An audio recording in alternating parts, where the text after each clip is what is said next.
السلام علیکم ملګرو د دې څلور قسمه زنانو سره چرته هم نکاح مه کوئ که چېرته تاسو سره نکاح وکړئ نو ستاسو زندګي به ډېر زیاته خرابوي. ملګرو یو ځلې یو کس حضرت امام علي رضی الله تعالی عنه له راغی.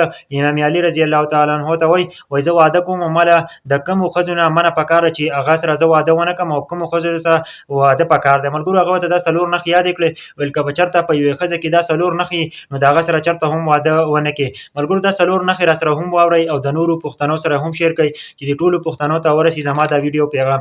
ملګرو لومړنۍ خبره هغه ده چې کومه جنۍ د خپل مور و پلار عزت نه کوي، د خپل مور و پلار خبره نه مني. چې هغه د خپل مور و پلار خبره نه مني نو ستا د مور و پلار خبره به هغه څنګه ومني چې هغه ستا کور ته راشي او نو ستا په کور کې به هغه خپله منماني کوي، بیا به ستا خبره هم نه مني، ستا د مور و پلار خبره به هم نه مني. نو چېرته هم د داسې قسمه زنانو سره واده مه کوئ.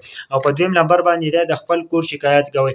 کله چې هغه د خپل کور شکایت کوي وایي زموږ دا کور وړوکی دی او دا څښا دی او دا داسې دی او که ته ولې بنګلې هم جوړې کړې خو دا به دقسې او دغه شکایتونه به کوي. نو چېرته هم د داسې قسمه زنانو سره واده ونه کوئ.